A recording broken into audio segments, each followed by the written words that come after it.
Зеленский узнал все подробности о переговорах с США. Украина готова к мирному соглашению. Папа Римский осудил Путина за отказ от рождественского перемирия. «Щедрик» — самая известная украинская рождественская мелодия. Вы точно ее слышали. Экстренное заседание Совбеза ООН по Венесуэле. Китай требует прекратить захват судов. США грозят Мадуро всеми возможными неприятностями. Америка запретила китайские дроны. Пекин в бешенстве. Наводнение во Франции. Средневековые города-памятники уходят под воду. А теперь об этом подробно и по делу. Это один день. Не забудьте подписаться и поставить лайк этому видео.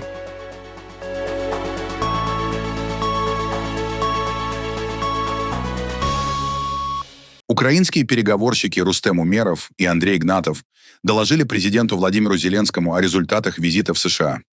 Речь шла о готовящихся рабочих черновиках соглашений и о пунктах, которые Украине удалось закрепить в ходе переговоров с американцами. Зеленский подчеркнул, что контакты с Вашингтоном продолжаются непрерывно. Детальный был доклад сегодня нашей переговорной команды. Рустем Умеров и Андрей Игнатов. Они вернулись после встречи в Соединенных Штатах с представителями президента Трампа. Они доложили о рабочих драфтах соглашений, о пунктах соглашений, которые уже есть, которые нам удалось сделать сильнее. Мы продолжаем быть с Америкой в постоянном контакте. Мы ожидаем дальнейшую работу. Чувствуем, что Америка хочет достичь финального соглашения, и с нашей стороны полное содействие. Украина никогда не была и не будет препятствием для мира. Мы работаем активно, делаем все, чтобы документы были, чтобы они были реалистичными. Главное, чтобы Россия не срывала эту дипломатию и на 100% серьезно относилась к окончанию войны. Если нет, должно быть дополнительное давление на Россию. Мир владеет всеми инструментами, чтобы давление сработало, чтобы мир был. Спасибо всем, кто помогает. Папа Римский Лев XIV заявил, что испытывает большую печаль из-за отказа России от рождественского прекращения огня в войне против Украины, которая продолжается уже почти 4 года. Папа Римский Лев добавил, что намерен вновь обратиться ко всем людям доброй воли с призывом хотя бы Рождество уважать как День мира. Честно говоря, то, что в эти дни вызывает у меня большую печаль, это тот факт, что, по всей видимости, Россия отклонила просьбу о рождественском перемирии. Я еще раз обращаюсь с этим призывом ко всем людям доброй воли, проявить уважение хотя бы к празднику Рождества Спасителя. Один день мира, и, возможно, нас услышат. И пусть это будет 24 часа, один день мира во всем мире. Спасибо. Всемирно известная классика Carol of the Bells, звучащая в рождественские праздники повсюду, от роликов в соцсетях до торговых центров и кинофильмов, на самом деле украинская рождественская колядка «Щедрик», написанная более 100 лет назад композитором Миколой Леонтовичем. Сегодня эта мелодия не только мировой рождественский хит, знакомый и любимый миллиардами людей по всему миру, но и важный культурный символ Украины, который на протяжении десятилетий используется как инструмент музыкальной дипломатии. «Щедрик» — это номер один, безусловно.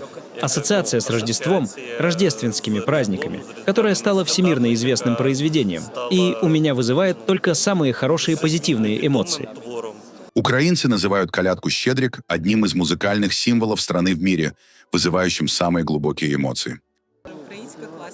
Украинская классика, безусловно, такая историческая.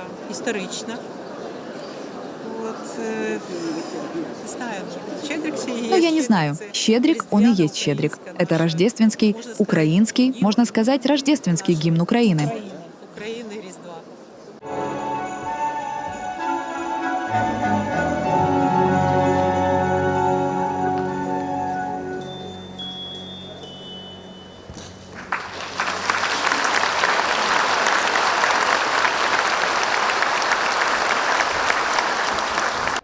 В Музее истории Киева открылась новая выставка «Щедрик. Рождественский полет», посвященная тому, как украинская колядка покорила мир. В экспозиции афиши старых концертов, виниловые пластинки и нотные издания. В «Щедрике» можно услышать всю красоту украинского языка и украинской культуры. И даже когда песня звучит на разных языках, ее основной смысл остается неизменным. Этот смысл — нести людям счастье, нести добрую весть.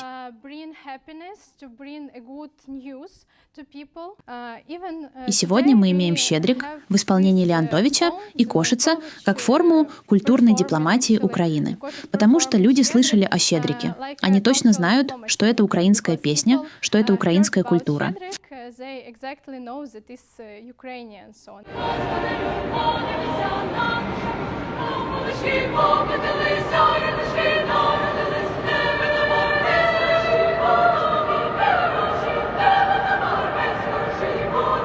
Считается, что Леонтович услышал мелодию во время фольклорной экспедиции по украинскому Подолью. В конце 1910-х, начале 20-х годов Украинская национальная капелла гастролировала по Европе и США, исполняя «Щедрик» и другие украинские произведения, чтобы собрать средства в поддержку Украинской Народной Республики и ее борьбы за независимость в войне с большевиками. Это стало одной из первых попыток культурной дипломатии Украины на международной арене. Леонтович не застал всемирный триумф своего произведения. В 1921 году он был жестоко убит агентом ВЧК ОГПУ. Это случилось в доме отца композитора в селе Морковка Гайсинского повета. Сейчас это Винницкая область. Прежде автор «Щедрика» жил и работал в Покровске. Сегодня этот город находится на линии фронта. Российские войска пытаются захватить его уже более года. Москва заявила 1 декабря о полном контроле над Покровском, однако Украина это отрицает, утверждая, что удерживает северную часть города, где до полномасштабного вторжения в 2022 году проживало около 60 тысяч человек.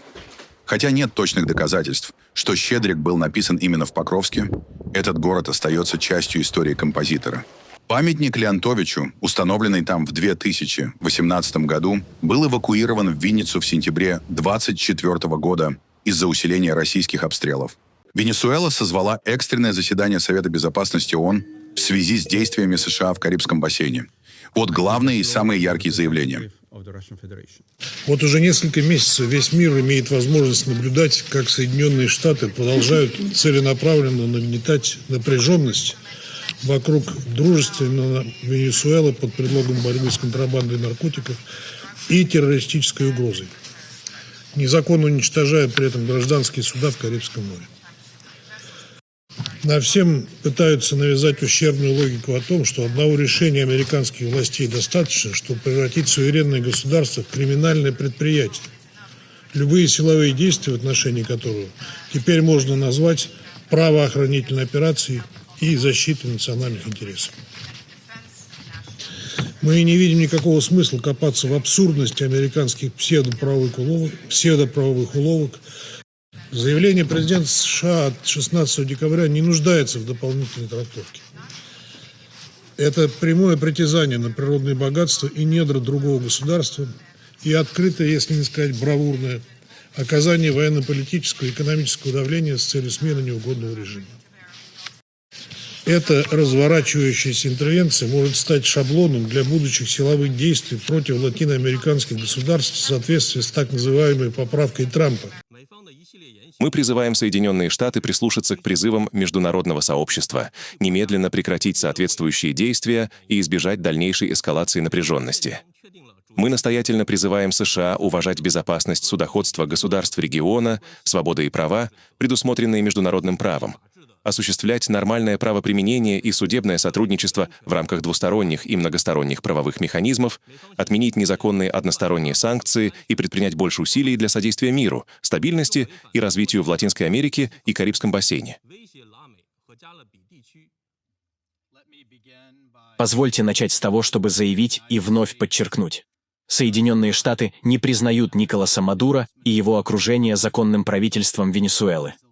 Николас Мадуро – беглец от американского правосудия и глава иностранной террористической организации «Картель де лос Солес». Соединенные Штаты будут вводить и строго применять санкции в максимально возможной степени, чтобы лишить Мадуро ресурсов, которые он использует для финансирования «Картеля де лос Солес», признанного Соединенными Штатами иностранной террористической организацией, наряду с Трен де Арагуа.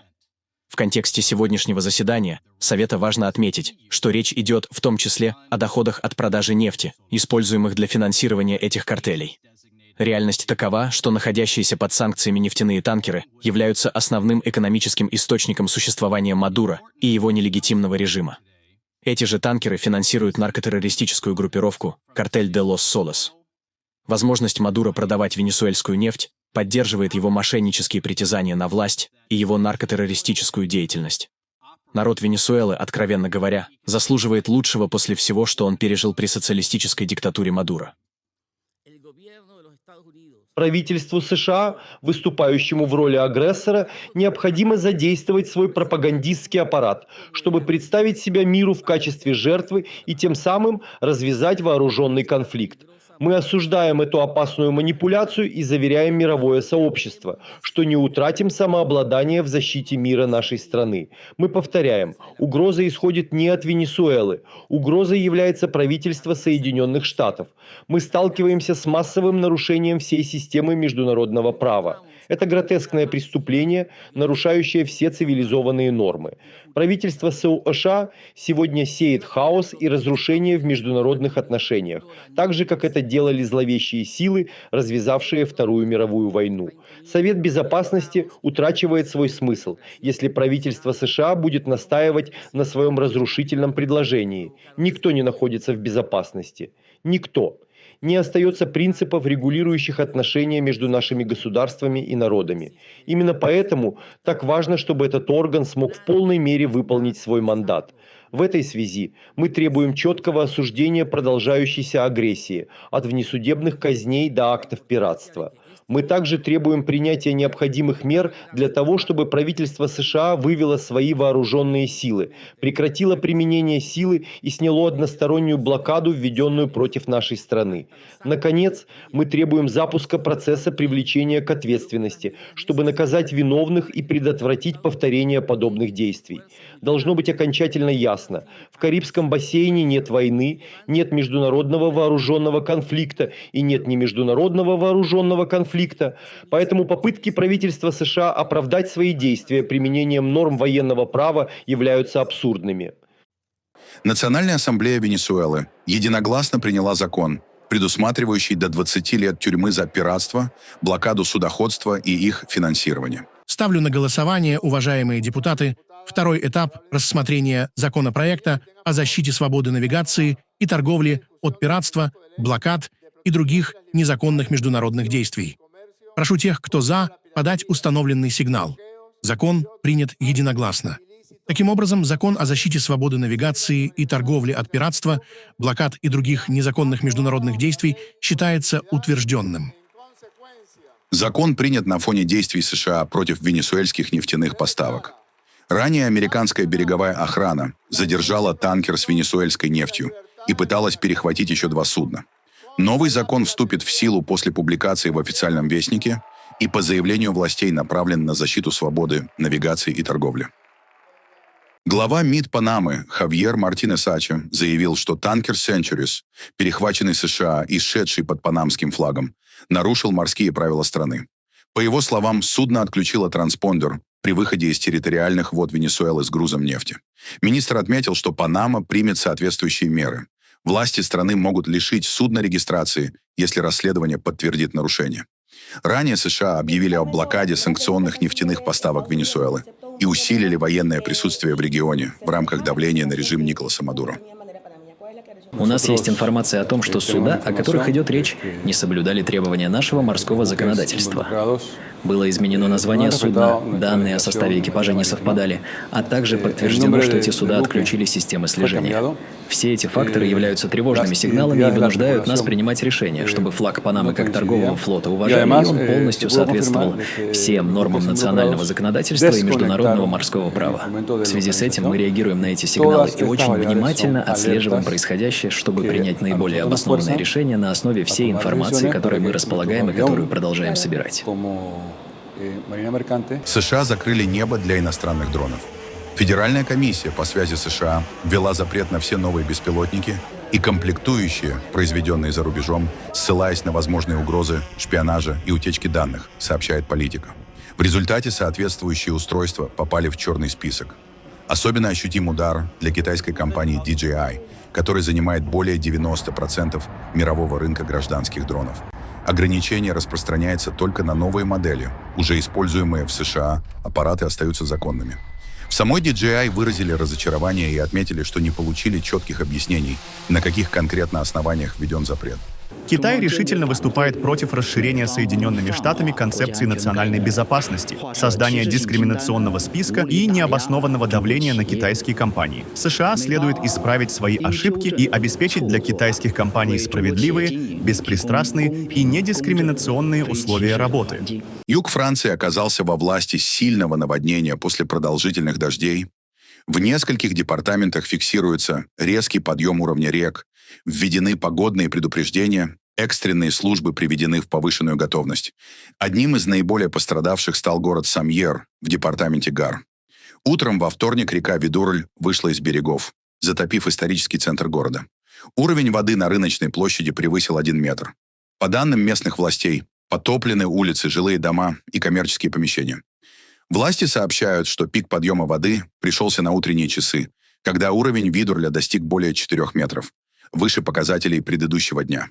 К настоящему моменту вода начала отступать, однако ущерб еще предстоит оценить. Самьер – город с населением около 5000 человек, где наводнения происходят регулярно, однако нынешняя ситуация стала одной из самых серьезных за последнее время. По данным метеорологической службы Метео Франс, в ряде департаментов юга страны сохраняются предупреждения о сильных дождях и риске новых подтоплений.